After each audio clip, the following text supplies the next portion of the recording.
اور یہ بھی ہم نے پڑھا تھا نا پچھلے والے کلاس میں کہ فَإِنْ خِفْتُمْ فَرِجَالًا أَوْ رُكْبَانًا، کہ اگر تمہیں دشمن کا خوف ہو، وہ تمہارے پیچھے ہو اور تم آگے بھاگ رہے ہو، تو نماز کسی بھی حالت میں معاف نہیں ہے، اشارے کے ساتھ نماز پڑھو۔ یعنی نماز اتنی قیمتی ہے کہ اگر دشمن کا خوف ہو، دشمن بھی پیچھے لگا ہو، تو اس حالت میں بھی نماز معاف نہیں ہے۔ اگر سوار ہو انسان، گاڑی میں ہو، تو وہاں پہ بھی نماز معاف نہیں ہے۔ تو آگے اللہ تعالیٰ نے ایک واقعہ بیان کیا، فرمایا علم ترا، کیا تجھے علم نہیں ہے؟ ترا کا مطلب ہوتا ہے کہ ایک ہوتا ہے دماغ سے جاننا، ایک ہوتا ہے دل سے جاننا۔ تو یہ جو ترا کا لفظ ہے، جیسے علم ترا کیف فعل ربک، ترا کا مطلب ہوتا ہے کیا تم دل سے نہیں جانتے ہو؟ جیسے فرمایا علم تعلم یا محمد بِعِلَامِهِ ایاک، اے محمد کیا آپ نہیں جانتے جو ہم نے تجھے بتایا واقعہ۔ اب یہاں پر یہ آنکھوں سے نہیں دیکھنا ہے، آنکھوں سے نہیں جاننا ہے، بلکہ دل سے جاننے کا مراد ہے۔ تو اللہ تعالیٰ نے اپنے نبی کو کہا علم ترا، کیا تجھے علم نہیں ہے؟ الا الذین، ان لوگوں کا واقعہ، خرجوا من دیارہم، جو نکلے تھے اپنے گھروں سے۔ اب اس کا مطلب کیا ہے؟ یہاں پہ اللہ تعالیٰ نے ایک واقعہ بیان کیا۔ آپ لوگوں نے پیچھے بھی پڑھا، جو بنی اسرائیل تھی ان کو اللہ تعالیٰ نے تمام جہان والوں پہ فضیلت دی تھی۔ تو بنی اسرائیل جو ہے مشہور خاندان تھا، یعقوب علیہ السلام کی اولاد میں سے تھے، اور حضرت یعقوب علیہ السلام کے 12 بیٹے تھے، اور انہی بیٹوں کی نسل جو ہے وہ آگے چلی، اور ان 12 بیٹوں میں سے ایک بیٹا جو تھا وہ حضرت یوسف علیہ السلام تھے۔ تو حضرت یعقوب علیہ السلام کے بعد حضرت عیسیٰ تک، اور حضرت عیسیٰ کے بعد نبی علیہ السلام آئے۔ تو حضرت یعقوب سے لے کر حضرت عیسیٰ تک اللہ تعالیٰ نے اس قوم کے اندر، جو میں نے پیچھے والے کلاسز میں بھی بتائے، کم سے کم 4000 انبیاء کو مبعوث فرمایا اس قوم کے اندر، بنی اسرائیل قوم کے اندر۔ اور جو بڑی بڑی آسمانی 3 مشہور کتابیں ہیں وہ بھی اللہ تعالیٰ نے ان کو عطا کی تھی، توریت موسیٰ علیہ السلام کو، زبور داؤد علیہ السلام کو، انجیل عیسیٰ علیہ السلام کو، اور ان کو اللہ تعالیٰ نے بنی اسرائیل کا پیغمبر بھی بنا کے بھیجا تھا۔ اب یہاں پہ جو واقعہ ہے، یہ واقعہ ایک نبی تھے جن کا نام تھا حضرت حزقیل علیہ السلام، وہ بھی اللہ تعالیٰ کے پیغمبر تھے۔ اور اکثر اگر آپ دیکھیں کہ جو انبیاء ہے نا، فلسطین جو ہے جس پہ آج ظلم کیا جاتا ہے، مسجد اقصی، اکثر انبیاء وہی کے آباد تھے۔ اور اگر آپ آج بھی دیکھیں گے، فلسطین کی زمین وہ زمین ہے جہاں پہ بہت سارے انبیاء دفن ہیں، بہت سارے انبیاء دفن ہیں۔ آج تو وہ اس کے جو ارد گرد سیریا، لبنان ہے، انگریزوں نے اتنی چالیں چلی کہ مسلمان اب ایک دوسرے سے بات بھی نہیں کرتے۔ دشمنوں نے اتنا ہمارا ذہن بگاڑ دیا کہ آج کے عرب والے تو کافروں سے ملیں گے، یہودیوں سے تو ملیں گے، امریکہ سے تو جھک کے ملیں گے، لیکن ترکی سے ملنے کو تیار نہیں ہے۔ مسلمان ممالک ایک دوسرے سے ملنے کو تیار نہیں ہے، البتہ کافروں سے ملیں گے۔ یہ جو فلسطین کا باقی لبنان تھا، یہ سارا علاقہ اس وقت مانا جاتا تھا ملک شام۔ تو حضرت حزقیل علیہ السلام ایک نبی تھے، پیغمبر تھے۔ ان کے مقابلے میں ایک قوم آئی تھی، اس قوم کا نام تھا امالیکہ قوم، جو کہ پچھلے والے سبق میں نے پیچھے جو سبق ہم نے پڑھے اس میں بھی قوم امالیکہ کا ذکر آیا تھا۔ یہ جو قوم امالیکہ تھی، ابن عاز، ابن عاد، ابن شداد، ابن ارم، قوم ارم سے ان کی نسل آگے چلتی رہی، قوم امالیکہ۔ یہ جو لوگ تھے نا، یہ امالیکہ کے جو لوگ تھے بڑے صحت مند تھے، طاقتور تھے، اور یہ لڑائی میں مانے جاتے تھے۔ تو ان کے ساتھ لڑنا تھا، تو حضرت حزقیل علیہ السلام جو تھے، نبی تھے، پیغمبر تھے، انہوں نے کہا کہ یہ تیاری کرو، ہمیں ان کے ساتھ، قوم امالیکہ کے ساتھ مقابلہ کرنا ہے۔ تو ان کی قوم نے کہا وہ تو بڑے صحت مند ہے، وہ تو ہمیں مار دیں گے، وہ تو کئی ہزار لوگ ہیں۔ قرآن پاک میں لفظ کیا گیا ہے ذکر الوفن۔ اب یہ جو لفظ ہے اس کا مطلب ہوتا ہے 4000 بھی ہو سکتے، 8000 بھی ہو سکتے، 10,000 بھی ہو سکتے، 20,000 بھی ہو سکتے، 70,000 بھی ہو سکتے تھے۔ تو جب نبی نے حضرت حزقیل علیہ السلام نے اپنی قوم کو کہا کہ ان کے ساتھ جہاد کرنا ہے، یہ اللہ تعالیٰ کا حکم ہے، تو ان لوگوں نے کیا کام کیا؟ یہ لوگ اپنے گھروں سے بھاگے اور جنگلوں کی طرف چلے گئے۔ انہوں نے جہاد سے انکار کیا، یہ گھروں سے نکل کر جنگلوں کی طرف بھاگے۔ جب یہ جنگلوں کی طرف بھاگے تو اللہ تعالیٰ نے ان سب کو موت دے دی، ان میں بہت سارے مر گئے، اور 8 دن تک یہ مرے ہوئے تھے اس جنگل کے اندر۔ اس کے بعد اللہ تعالیٰ نے ان کو پھر سے زندہ کیا، حضرت حزقیل علیہ السلام کی برکت سے ان کو دوبارہ زندہ کیا گیا۔ تو اللہ تعالیٰ نے یہاں پہ یہی سمجھایا کہ جہاد کرنے سے موت نہیں آتی ہے، کہ تمہیں لگتا ہے جہاد کرنے سے موت آتی ہے، بلکہ جہاد نہ کرنا ہی ایک قسم کی موت ہے۔ اگر ایک انسان جہاد سے بھاگ سکتا ہے تو اس کو کیا لگتا ہے کہ میں موت سے بچ گیا؟ نہیں۔ جیسے حضرت خالد ابن ولید رضی اللہ تعالیٰ عنہ، جب وہ بیمار ہوئے تھے ان کے پاس ایک بندہ آ گیا، تو حضرت خالد ابن ولید رضی اللہ تعالیٰ عنہ بہت روئے۔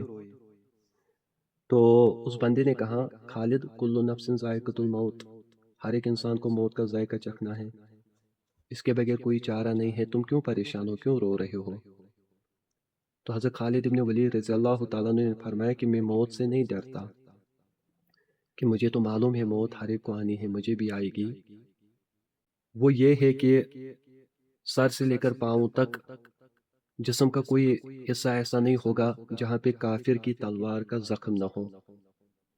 سر سے لے کر پاؤں تک میرے جسم پر کافروں کی تلواروں کے زخم لگے ہوئے ہیں اور آئے ہوئے ہیں، کبھی تیر لگتی، کبھی تلوار لگتی، لیکن میں شہادت کی موت سے محروم ہو گیا، میں گھر میں مر رہا ہوں۔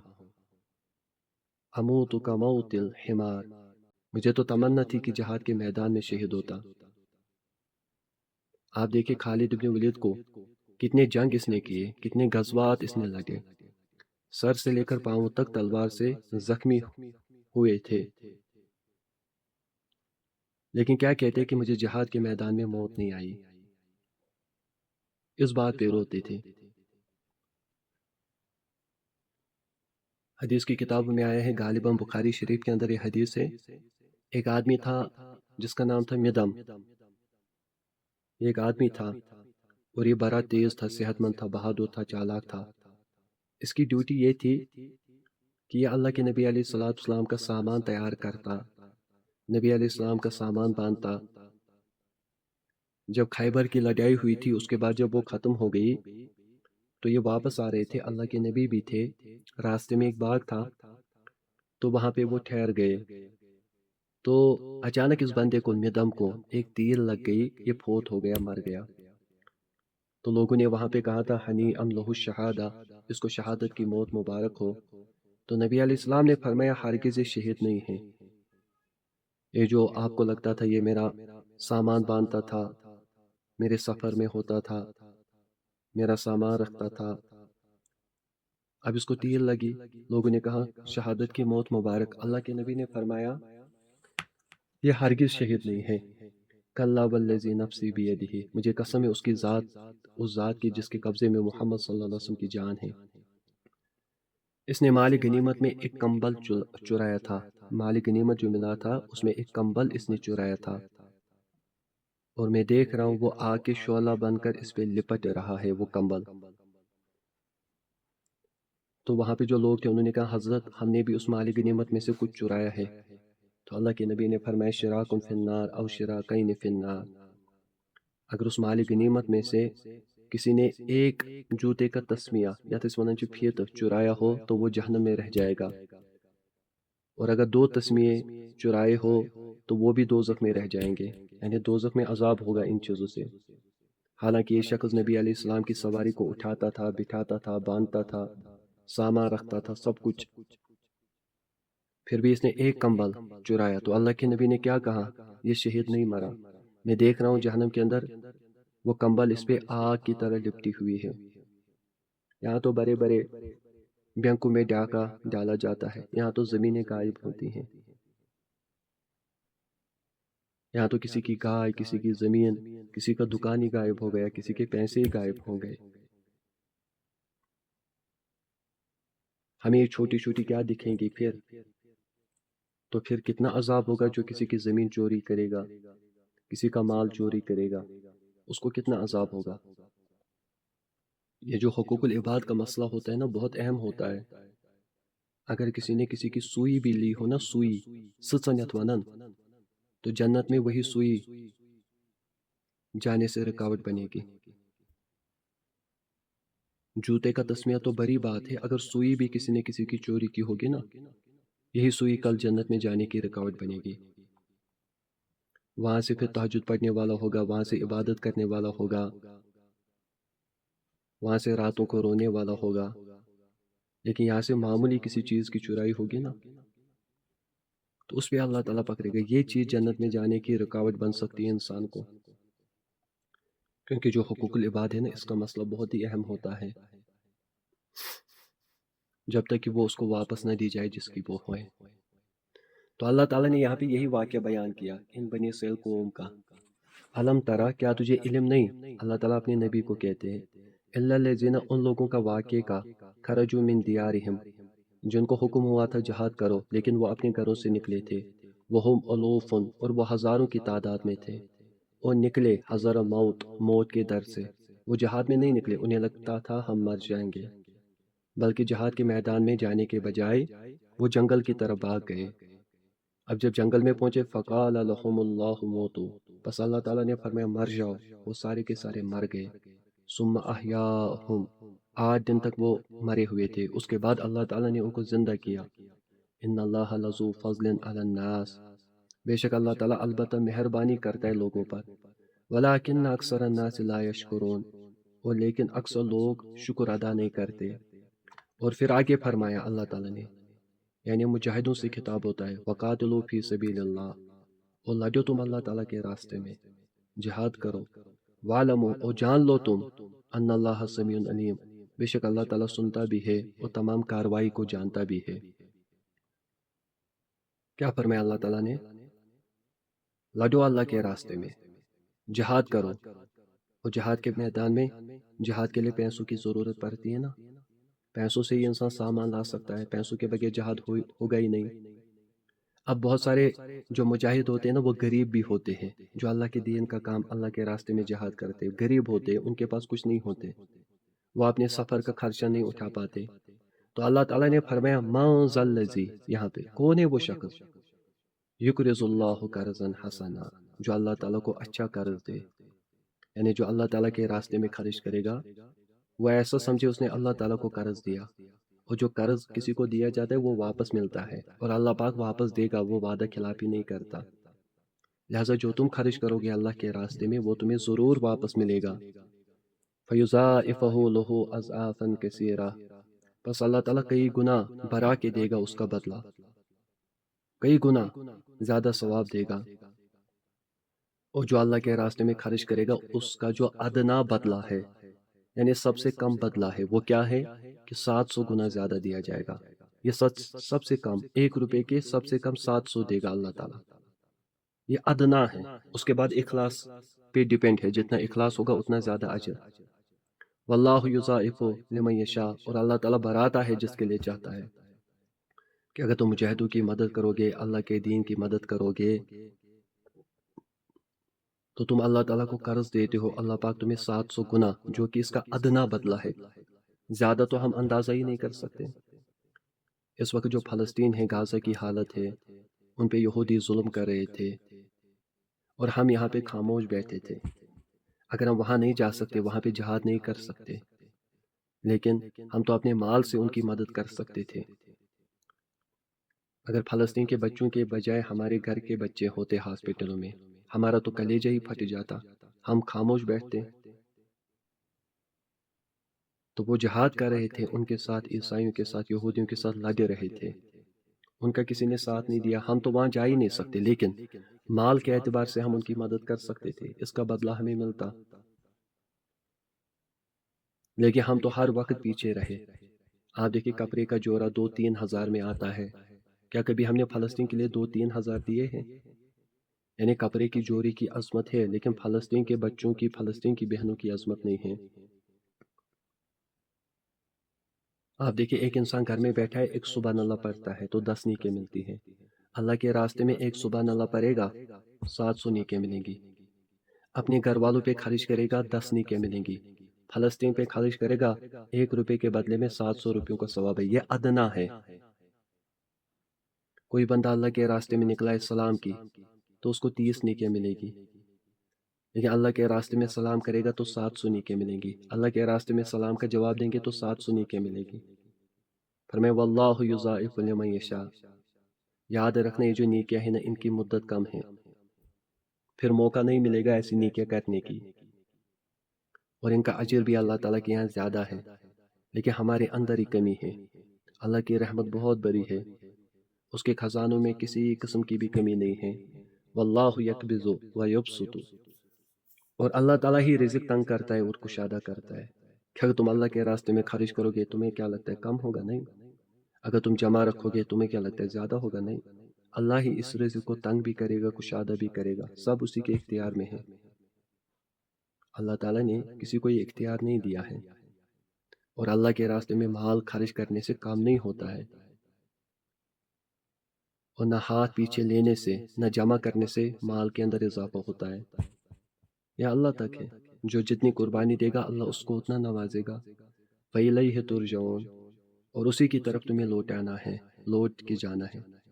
یعنی اس سے پہلے آیتیں ہوئی تم اللہ کے راستے میں خرچ کرو، اس کے بعد کہا تم سب کو موت آنی ہے، اللہ کے پاس جانا ہے. اللہ پوچھے گا کہ بتاؤ تمہاری بستی کے اندر کوئی غریب تھا، تم کھاتے پیتے تھے، کیا تم نے اس کی مدد کی؟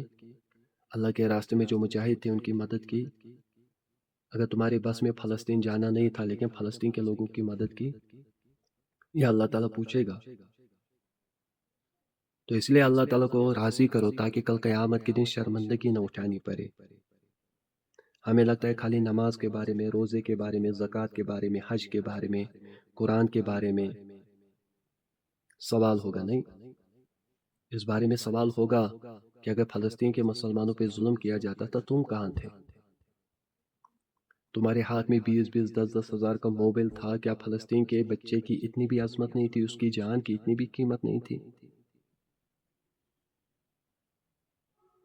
یا اللہ تعالیٰ کل قیامت کے دن پوچھے گا ہمیں. اس لیے فرمایا تم اللہ پاک کو قرض دو اور تم سب کو اللہ تعالیٰ کی طرف جانا ہے. جو دے گا اس کو بدلہ ملے گا، جو نہیں دے گا اس کو کل قیامت کے دن شرمندگی اٹھانی پڑے گی. اور خاص کر جب فلسطین پہ آ بنی ہو، جو انبیاء کی سرزمین ہے، مقدس زمین ہے. تمام انبیاء کو، بہت سارے انبیاء کو اللہ تعالیٰ نے حکم دیا کہ فلسطین جائے. اس سے پہلے آپ لوگوں نے بیٹا پڑھا تھا کہ حضرت حزقیل علیہ السلام کے بارے میں جب اللہ تعالیٰ نے ان کو جہاد کا حکم دیا تھا. اب یہاں پہ جو آپ لوگوں نے پیچھے بھی پڑھا کہ موسیٰ نبی علیہ السلام کے بعد یہ بنی اسرائیل جو ہے یہ اکثر مصر، فلسطین، یا آپ لوگوں نے پڑھا تھا وہ بحر کلزم ایک دریا تھا تو اس کے کنارے پہ یہ لوگ آباد ہوئے. پھر اور ان لوگوں نے بعد میں بہت محنت بھی کی اور انہوں نے اپنا نام بھی پیدا کیا. اب وہاں سے دوسری قوم تھی جو آپ لوگوں نے پچھلے والے کلاس میں بھی پڑھا تھا، جس قوم کا نام تھا امالیکا. لیکن وہ جو قوم تھی نا وہ ان سے زیادہ طاقتور تھی. ان کا قد بھی اچھا تھا، ان کی صحت بھی اچھی تھی، ان کی جوانی بھی اچھی تھی، اور وہ لڑاکو بھی مانے جاتے تھے، جنگجو بھی مانے جاتے تھے. وہ کیا کام کرتے تھے، وہ کبھی کبھی آتے تھے ان پہ حملہ کرتے تھے اور وہاں بہت سارے لوگوں کو قتل بھی کرتے تھے، اور ان کے جو بچے ہوتے تھے انہیں بھی قید کرتے تھے. ان کی جو بچیاں ہوتی تھی ان کو بھی اغوا کرتے تھے، ان کو اٹھاتے تھے.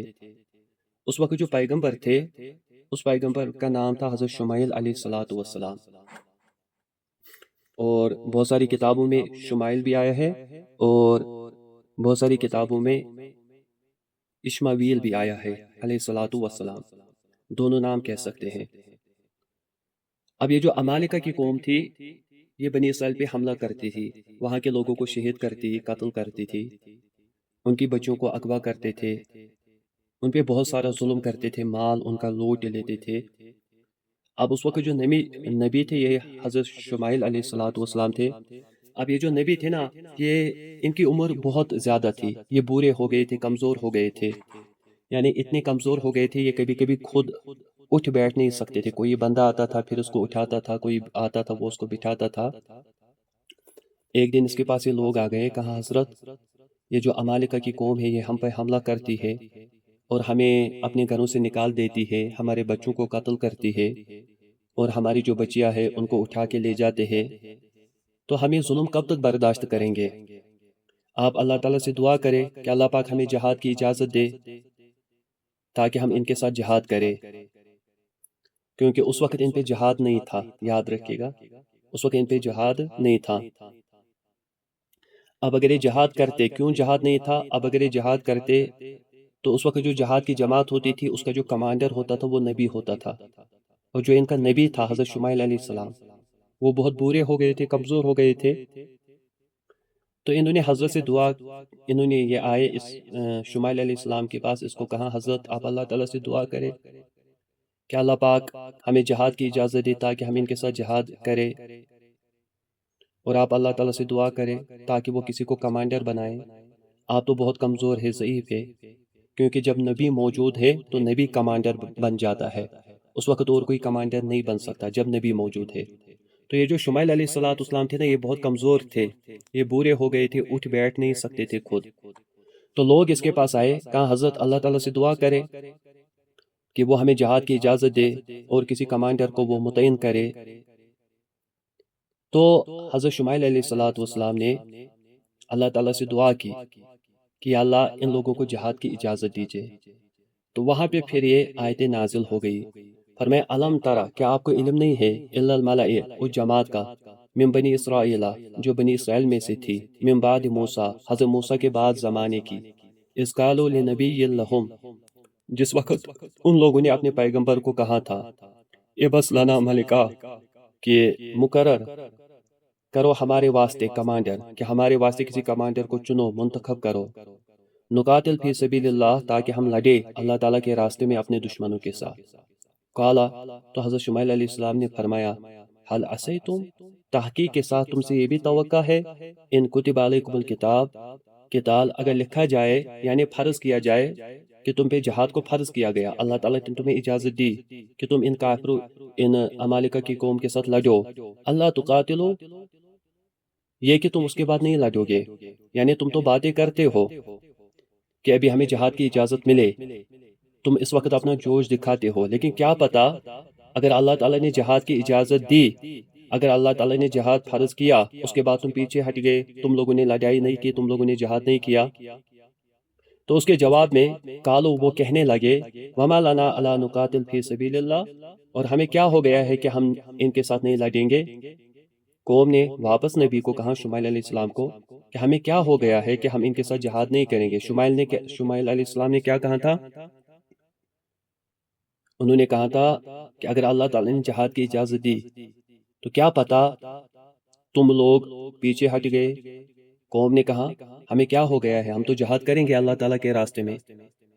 وقد اخرجنا من دیارنا، اور تحقیق ہم اپنے گھروں سے نکالے گئے ہیں، ہمارے پاس تو ریزن ہے، وجہ ہے کہ وہ لوگ ہم پہ حملہ کرتے، ہمیں اپنے گھروں سے نکالتے ہیں، وابنائنا، اور ہمارے بیٹوں سے ہمیں الگ کر دیا گیا ہے، یعنی کچھ انہوں نے قتل کیے، کچھ کو اپنے ساتھ لے گئے،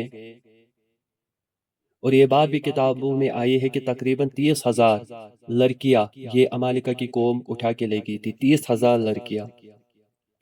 تو ان لوگوں نے کہا کہ ہماری لڑائی کی تو ظاہری سبب موجود ہے، اس لیے تو ہم ضرور ان کے ساتھ مقابلہ کریں گے، جہاد کریں گے، لڑیں گے۔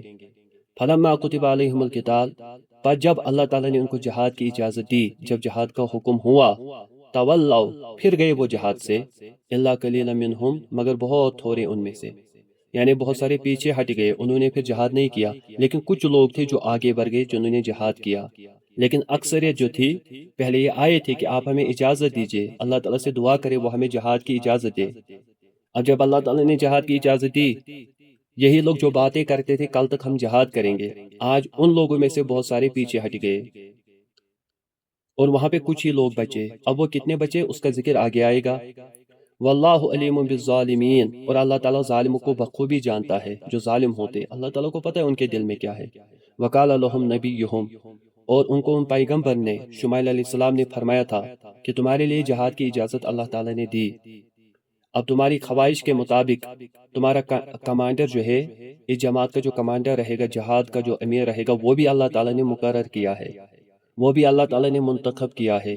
ان اللہ قد بعث لکم طالوت ملکا، اللہ تعالیٰ نے تمہارے لیے جس کمانڈر کو منتخب کیا ہے، جس کمانڈر کو اللہ تعالیٰ نے چنا ہے، وہ کون ہے؟ وہ طالوت ہے۔ اب یہ جو طالوت، حضرت طالوت رحمۃ اللہ علیہ بھی تھے، یہ نا غریب تھے بہت، یہ خاندانی آدمی نہیں تھے، لیکن غریب خاندان سے آتے تھے، نہ ان کے پاس پیسہ تھا اور نہ ان کا خاندان اتنا بڑا تھا۔ اب جب اللہ تعالیٰ نے اس غریب طالوت رحمۃ اللہ علیہ کو آدھے فرماتے یہ نبی تھا، آدھے فرماتے یہ بزرگ تھا، اب اللہ تعالیٰ نے جب اس کو کیا بنایا؟ کمانڈر اس جماعت کا، یہ مالی اعتبار سے بھی کمزور تھا، خاندان بھی اتنا بڑا نہیں تھا، تو ان لوگوں نے باتیں کرنی شروع کی۔ انہوں نے کیا باتیں کی؟ قالو، یہ کہنے لگے، انا یکون لہ الملک علینا، کہ یہ ہم پہ کمانڈر کیسے بن سکتا ہے، ہم اس کی پیروی کیسے کریں گے؟ وَنَحْنُ أَحَقُّ بِالْمُلْكِ مِنْهُ، ہم تو زیادہ حقدار ہے، ہم تو کمانڈر ہونے کے زیادہ حقدار ہے، ہمیں کمانڈر ہونا چاہیے۔ یہ کس کو کمانڈر بنایا گیا؟ جو کہ غریب ہے، جس کا خاندان بھی اتنا معروف نہیں ہے۔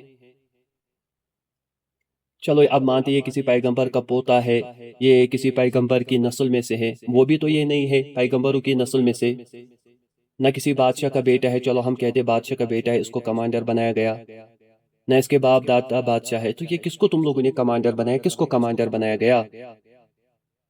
نہ اس کے پاس مال ہے، نہ اس کا خاندان اتنا بڑا ہے۔ کتابوں میں آتا ہے، آدھی کتابوں میں فرماتے کانا دباغن، وہ رنگریز تھے، یعنی رنگ ریز کا مطلب کیا ہے؟ وہ جو کپڑوں کو رنگین کیا جاتا ہے نا، کلر، تو یہ وہی کام کرتے تھے طالوت رحمۃ اللہ علیہ۔ اور دوسرا کام کرتے تھے کانا ساقیہ، کہ یہ مشکوں کے اندر، اس وقت مشکیں ہوتی تھی، مشک ہوتی تھی، اس میں پانی لاتے تھے اور گھروں تک پہنچاتے تھے، یعنی اس کو ماشکی بھی کہا جاتا تھا۔ اور تیسرا فرماتے کانا رائین، کہ یہ بکریوں کو بھی چرواتا تھا، بکریاں لے جاتا تھا، ان کو چرواتا تھا۔ تو پتہ چلتا ہے یہ تین کام ہی کرتا تھا حضرت طالوت رحمۃ اللہ علیہ، یعنی مزدور تھا، بیچارہ غریب تھا، نہ اس کا خاندان بڑا تھا، اور مزدور کو جتنی مزدوری مل جاتی ہے وہ اس پہ کام کرتا ہے بیچارہ، کبھی کپڑوں پہ رنگ کرتا تھا، کبھی لوگوں کے گھروں تک پانی پہنچاتا تھا، کبھی اور کوئی مزدوری کرتا تھا، کبھی بکریاں پالتا تھا، کیونکہ بکریاں اکثر بہت سارے انبیاء نے بھی پالی ہے۔ نبی علیہ الصلوۃ والسلام ایک سفر میں گئے تھے، تو وہاں پہ ایک درخت تھا، وہ جو درخت تھا نا وہ مسواک کا تھا، تو اللہ کے نبی علیہ الصلوۃ والسلام نے اس سے ایک مسواک کاٹی، اس کے بعد اس مسواک کو کرنا شروع کیا، اور اس کے بعد ارد گرد بہت سارے لوگ تھے، تو اللہ کے نبی علیہ الصلوۃ والسلام نے ان کو فرمایا مجھے بتاؤ یہ مسواک کیسا ہے؟ انہوں نے عرض کیا اللہ کے نبی علیہ السلام بہت ہی عمدہ ہے۔ تو اللہ کے نبی علیہ السلام نے فرمایا فَإِنَّهُ أَيْطَبُ، یہ جو مسواک ہوتی ہے نا، وہ درخت ہوتے ہیں، ان کے جو روٹس ہوتے ہیں، ان روٹوں سے وہ مسواک نکلتی ہے نا، جو آج بازار میں بھی بیچتے ہیں، اس کو کچھ کتابوں میں جال کہا جاتا ہے اس درخت کو، اس کے جو روٹس ہوتے ہیں ان روٹس سے مسواک بنتی ہے۔ تو اللہ کے نبی علیہ السلام نے فرمایا جو کالے ہوتے ہیں ان کے روٹس، وہ مسواک بڑے لذیذ ہوتے ہیں، میٹھے ہوتے ہیں۔ تو کسی نے سوال کیا اللہ کے نبی آپ کو کیسے پتا؟ تو اللہ کے نبی نے فرمایا جب میں بکریاں پالتا تھا تو یہ درخت میں زیادہ دیکھتا تھا، اس لیے مجھے پتا ہے۔ تو انہوں نے سوال کیا صحابہ نے، اللہ کے نبی علیہ السلام کیا آپ نے بھی جانوروں کو چرایا ہے، آپ نے بھی بکریاں پالی ہے؟ تو نبی علیہ السلام نے فرمایا کنت ارا لأہل مکہ علی قراریط، کہ میں مکہ والوں کی بکریاں لے جاتا تھا، پھر ان کو چرانے کے لیے جاتا تھا، ہر بکری پہ مجھے 2 پیسے ملتے تھے۔ نبی علیہ السلام نے اونٹ بھی چرائے ہے، بکریاں بھی چرائی ہے۔ پھر نبی علیہ السلام نے فرمایا ما من نبی الا وقد رعى الغنم، کوئی ایسا نبی نہیں گزرا ہوگا جس نے بکریاں نہ چرائی ہو، ہر کسی نبی نے بکریاں چرائی ہے۔ علماء کرام فرماتے ہیں کہ جو بکریاں ہوتی ہیں نا وہ چھوٹے جانور ہوتے ہیں، اونٹ جو ہوتے ہیں نا وہ بڑے جانور ہوتے ہیں۔ جو اونٹ ہوتے ہیں نا بڑے، اگر وہ مالک کی مرضی سے نہ چلے تو مالک ان پہ ڈنڈا بھی مارتا ہے، لیکن یہ جو بکریاں ہوتی ہے نا، یہ کبھی آگے جاتی ہے، کبھی پیچھے جاتی ہے، کبھی دائیں جاتی ہے، کبھی بائیں جاتی ہے، اور ان کو انسان مار بھی نہیں سکتا کیونکہ یہ بیچاری کمزور ہوتی ہے، لیکن شرارتی بہت ہوتی ہے بکریاں، جہاں کی طرف ایک بھاگے وہاں کی طرف سارے بھاگے، کبھی ایک ادھر جائے کبھی ایک ادھر جائے۔ تو اللہ تعالیٰ نے پیغمبروں سے بکریاں اس لیے چروائی کہ جو امتی ہوتے ہیں نا ان کا حال بھی یہی ہوتا ہے بکریوں کا جیسا. ایک کا منہ ایک طرف ہوتا ہے، دوسرے کا منہ دوسری طرف ہوتا ہے، تیسرے کا منہ تیسری طرف ہوتا ہے، کوئی ادھر بھاگ گیا کوئی ادھر بھاگ گیا. یعنی عجیب عجیب قسم کے سوالات بھی امتی اپنے نبیوں سے کرتے تھے نا. ایک مرتبہ نبی علیہ الصلوۃ والسلام بیٹھے ہوئے تھے اور دین کے بارے میں اللہ کے نبی علیہ السلام گفتگو کر رہے تھے. تو ایک شخص آ گیا، اس نے سوال کیا این ناقتی، میری اونٹنی کہاں ہے؟ تو نبی علیہ السلام نے فرمایا لا ادری این ناقتک، مجھے کہاں پتا کہ تمہاری اونٹنی کہاں ہے، اونٹنی تمہاری مجھے کہاں پتا. اب اس بندے کو موقع ملا، وہ باہر نکلا اور اس کے بعد چلانے لگا، کہنے لگا یخبرنا بخیر السماء ولا یدری این ناقتی، کہ یہ محمد صلی اللہ علیہ وسلم کہتا ہے کہ میں تمہیں آسمان کی خبریں دیتا ہوں اور یہ نہیں جانتا ہے کہ میری اونٹنی کہاں ہے. یعنی اس بندے کا مطلب یہ تھا کہ لوگ نبی علیہ السلام کو جھوٹا سمجھے، کہ لوگوں کو لگے کہ نبی علیہ السلام محمد صلی اللہ علیہ وسلم ہمیں دھوکہ دے رہا ہے. وہ باہر چلانے لگا کہ یہ محمد صلی اللہ علیہ وسلم کہتا ہے کہ مجھے آسمان سے وحی نازل ہوتی ہے، تمہارے ساتھ یہ ہوگا، میرے ساتھ یہ ہوگا، پھر یہ ہوگا، لیکن یہ اتنا نہیں جانتا ہے کہ میری اونٹنی اس وقت کہاں ہے. تو اسی وقت حضرت جبریل علیہ الصلوۃ والسلام آئے وہی لے کر، اور نبی علیہ الصلوۃ والسلام کو بتایا کہ اس بندے کی اونٹنی کہاں ہے. تو اللہ کے نبی نے صحابہ سے فرمایا وہاں پہ لوگوں کو کہ جو یہ بندہ آیا تھا وہ بندہ کہاں ہے؟ انہوں نے کہا اللہ کے نبی وہ تو چلا گیا، یہ ایک منافق تھا اصل میں. تو اللہ کے نبی نے اس کو کہا کہ اس کو بلا کے لاؤ، یہ منافق تھا اصل میں. یعنی یہ چال پلاننگ کر کے آیا تھا کہ نبی علیہ السلام کو ہم نعوذ باللہ غلط ثابت کریں گے. ابن بسط اس کا نام تھا، آدھی کتابوں میں بسیت آیا ہے. تو اسی وقت جبریل آئے وہی لے کے. تو اللہ کے نبی نے صحابہ سے فرمایا صحابہ یہ بندہ کہاں گیا؟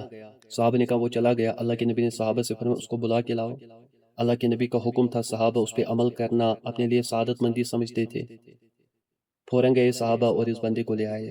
تو نبی علیہ السلام نے فرمایا کیف قلت، تو نے کیا سوال کیا تھا، تو کیا کہہ رہا تھا؟ تو اس نے کہا کہ میں نے آپ سے یہ سوال کیا تھا کہ میری اونٹنی کہاں ہے، اور آپ نے کہا کہ مجھے معلوم نہیں ہے. تو نبی علیہ السلام نے فرمایا والذی نفسی بیدہ، اس رب کی قسم جس کی قدرت میں میری جان ہے، مجھے ابھی تک پتا نہیں تھا کہ تمہاری اونٹنی کہاں ہے. اللہ کے نبی نے سچ کہا، ابھی تک مجھے نہیں پتا تھا. لیکن جانی جبریل فاخبرھا فیھا آنفا، جب تم چلے گئے تو میرے پاس جبریل آیا اور انہوں نے مجھے بتایا کہ تیری اونٹنی جو ہے فلاں جگہ جاریوں کے اندر پھنسی ہوئی ہے. یعنی اس اونٹنی کے گلے میں پٹا تھا، وہ پٹا جاریوں کے اندر پھنسا تھا، وہ اونٹنی بھی پھنسی تھی، اور وہ جاریہ بھی مضبوط تھی، پٹا جو تھا نا وہ بھی مضبوط تھا، اس لیے وہ چھوٹ نہیں رہی تھی. یہ اونٹنی جو ہے نا زور بھی لگا رہی تھی لیکن وہ چھوٹ نہیں رہی تھی. ویسے ایک دن اللہ کے نبی علیہ السلام بیٹھے ہوئے تھے، ایک جوان آ گیا، کہنے لگا ما فی بطن ناقتی، کہ آپ مجھے بتائیں میری اونٹنی کے پیٹ میں کیا ہے. تو نبی علیہ السلام خاموش ہو گئے. لیکن صحابہ جو تھے ان میں ایک صحابی تھا، وہ جذباتی تھا، اس کا نام تھا سلامہ ابن دقش رضی اللہ تعالیٰ عنہ. وہ کہنے لگا کہ ہمیں کیا پتا تمہاری اونٹنی کے پیٹ میں کیا ہے، کیا اس کے اندر تمہارا نطفہ ٹھہرا ہے، تمہیں تو پتا ہوگا. اب اس صحابی نے تھوڑے سختی میں جواب دی اس بندے کو. اب یہاں پہ بات آپ ایک لوگ سمجھے کہ بہت سارے لوگ کہتے ہیں نا کہ جو کہ دشمن ہوتے ہیں، کہتے ہیں کہ دیکھو یہ اپنے آپ کو وہابی کہتے ہیں، یہ کہتے ہیں کہ نبی علیہ السلام کو پتہ نہیں ہوتا ہے، وہ نہیں پتہ ہوتا ہے، یہ نہیں پتہ ہوتا ہے، کہ نبی علیہ السلام کو علم غیب نہیں ہے. تو ہم کہتے ہیں اللہ کے نبی کو علم غیب ہے جو اللہ تعالیٰ دے گا، اپنا ذاتی کوئی نہیں تھا. اگر اللہ کے نبی علیہ السلام کو اپنا ذاتی علم غیب ہوتا تو کیا نبی علیہ السلام کو پتہ نہیں ہوتا پھر اس کی اونٹنی کہاں ہے، وہ کہاں پہ جاریوں میں پھنسی ہے، یا اس اونٹنی کے پیٹ میں کیا ہے؟ اللہ کے نبی کو پتہ ہوتا نا. اللہ کے نبی نے وہاں پہ اس بندے کو خود کہا، کیا کہا والذی نفسی بیدہ، قسم کھا کے مجھے اللہ کی قسم ابھی تک پتہ نہیں تھا. جاءنی جبریل فاخبر فیھا آنفا، لیکن جب تم چلے گئے میرے پاس جبریل آیا. تو یہ جو صحابی تھا نا یہ تھوڑے جذباتی تھا، حالانکہ اس نے غلط بات نہیں کہی تھی، یہ سمجھنے کا طریقہ جو ہوتا ہے نا وہ غلط ہوتا ہے. تو نبی علیہ الصلوۃ والسلام اسی وقت اٹھے اور ان صحابی کو ڈانٹا، سلامہ ابن دقش کو، کہا یا سلامتو، وکش ان اللہ تعالیٰ لا تحب تفحش، کہ اللہ تعالیٰ جو بے حیائی کی باتیں ہوتی ہیں نا وہ اللہ تعالیٰ پسند نہیں فرماتے ہیں۔ وقت تفحشت برجل، تو نے اس آدمی کے ساتھ پھیش گوئی کی، غلط بات کی۔ اب یہاں پہ صحابی نے اس بندے کو یہ جو کہا نا، یہ اصل میں اس نے تانا نہیں دیا، بلکہ ایک چیز ہوتی ہے تانا، ایک ہوتا ہے تردید۔ آپ اس بات کو اس طرح سمجھے کہ میں نے رات کو کھانا کھایا، ٹھیک ہے نا، یا میں نے آپ میں سے کسی کو کہا کہ آپ نے کل کھانا کھایا، تو وہ وہاں سے کہتا ہے میں نے تیرا سر کھایا ہے۔ اب یہ کون سا جواب ہے؟ یہ جواب تو کوئی نہیں ہے۔ یعنی میں اس بندے کو اصل میں یہ کہنا چاہتا ہوں کہ کھانا تو ہر ایک بندہ کھاتا ہے، اب تو نے جو سوال کیا بے موقع کیا کہ میں نے کل کھانا کھایا یا نہیں، تو یہ صحابی نے ایک قسم کا جواب اس طریقے سے دیا تھا۔ اور ما فی الارحام، یہ کوئی نہیں جانتا ہے کہ ماں کے پیٹ میں کیا ہے، یہ لڑکا ہے یا لڑکی ہے۔ آج بہت سارے وہ جو ڈاکٹرز ہوتے ہیں نا، کیا بولتے ہیں، الٹرا ساؤنڈ کمپیوٹر کے اندر، کہ کہتے ہیں کہ اس کے ذریعے سے پتہ چلتا ہے کہ پیٹ کے اندر کیا ہے، لڑکا ہے یا لڑکی۔ تو یہ جو مشینیں ہیں نا، یہ بھی نہیں بتا سکتی ہے کہ ماں کے پیٹ میں کیا ہے۔ یہ اللہ تعالیٰ نے یہ علم اپنے پاس رکھا ہے۔ ان کمپیوٹرز پہ ہمیں یقین ہے، لیکن اللہ تعالیٰ کی ذات پہ یقین نہیں ہے۔ اتنا آج مسلمانوں کا جو عقیدہ ہے نا وہ بہت کچا ہوا ہے۔ جو اللہ تعالیٰ نے وحی کے ذریعے سے بات بتائی ہو اللہ کے نبی کو، اللہ کے نبی نے ہمیں بتائی ہو، اتنا آج ہمیں اس بات پہ یقین نہیں ہے جتنا ان دنیا کے کمپیوٹروں پہ یقین ہے۔ تو اللہ تعالیٰ نے ہر کسی نبی سے بکریاں چروائی، انہوں نے اونٹ بھی پالے، بکریاں بھی پالی۔ تو میں کہہ رہا تھا کہ طالوت رحمت اللہ علیہ کی، تو فرمایا قالو، لوگوں نے کہا انا یکون لہ الملک علینا، ان کو ہم پر اقتدار کس طرح حاصل ہوگی؟ یعنی یہ تو غریب خاندان سے بکریاں پالتے ہیں، کپڑوں پہ لنگ لگاتے ہیں، لوگوں کے یہاں پانی لے جاتے ہیں، نہ اس کا خاندان بڑا، تو یہ ہمارا کمانڈر کیسے بن سکتا ہے؟ وَنَحْنُ أَحَقُّ بِالْمُلْكِ مِنْهُ، اور ہم تو زیادہ حقدار ہیں، ہم زیادہ حقدار ہیں کمانڈر بننے کا۔ وَلَمْ يُؤْتَ سَعَةً مِنَ الْمَالِ، اور اس کو مالی وسعت بھی نہیں ہے، اس کے پاس پیسہ بھی نہیں ہے، یہ تو مزدور ہے۔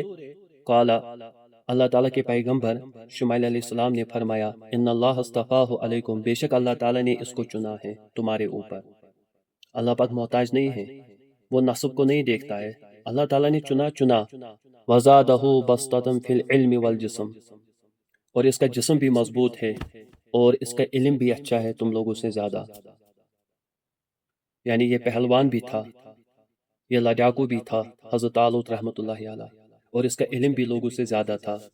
ان دو چیزوں کی وجہ سے اللہ تعالیٰ نے اس کو چنا ہے، کیونکہ لڑائی کے اندر علم بھی کام آئے گا، لڑائی کے اندر بہادری بھی کام آئے گی۔ وہاں سے بندے کو پتہ چلنا چاہیے کہ میرے سامنے کوئی صحت مند آدمی ہے، کوئی مضبوط آدمی ہے۔ اگر کوئی پتلا بندہ ہو تو پھر دشمنوں سے کیا مقابلہ کریں گے؟ دشمن تو ہنسیں گے۔ واللہ یؤتی ملکہ من یشاء، اور اللہ تعالیٰ اپنا ملک دیتا ہے جس کو چاہتا ہے۔ واللہ واسع علیم، اور اللہ تعالیٰ کشائش کرنے والا ہے یعنی جاننے والا ہے۔ وقال لهم نبیہم، اور فرمایا ان لوگوں کو ان کے پیغمبر شمائل علیہ السلام نے، ان آیت ملکہ، بے شک اس کے اقتدار کی نشانی بھی ہے، یعنی اللہ تعالیٰ نے اس کو کمانڈر بنایا، اس کی کچھ نشانیاں بھی ہے۔ کیا نشانی؟ ان یأتیکم التابوت، یہ ہے کہ وہ لائے گا تمہارے پاس ایک صندوق، جسے تابوت سکینہ بھی کہا جاتا ہے، فیہ سکینہ، اور اس میں کچھ چیزیں ہوں گی۔ یعنی اس کی ایک نشانی یہ ہوگی، کیا نشانی؟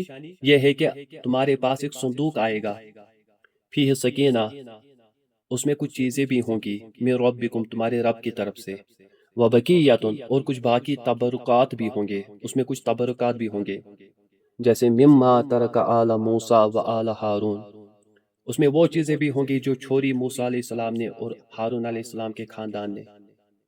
یعنی جو موسیٰ نبی علیہ السلام سر پہ پگڑی باندھتا تھا، جو موسیٰ علیہ السلام کا جوتا تھا، جو اس کا عصا تھا، اور جو توریت موسیٰ نبی علیہ السلام نے لکھی ہوئی تھی تختیوں پہ، تو وہ چیزیں بھی اس صندوق کے اندر ہوں گی۔ اور موسیٰ نبی علیہ السلام کے پاس ایک رومال تھی، وہ رومال بھی اس صندوق کے اندر ہوگی۔ ایسی ایسی چیزیں، ایسے تبرکات انبیاء کے اس صندوق کے اندر ہوں گے۔ تحملہ الملائکۃ، اس صندوق کو تمہارے پاس فرشتے اٹھا کر لائیں گے اور تمام لوگ موجود ہوں گے، تمام لوگوں کی موجودگی میں وہ حضرت طالوت رحمۃ اللہ علیہ کے سامنے رکھیں گے وہ فرشتے وہ صندوق۔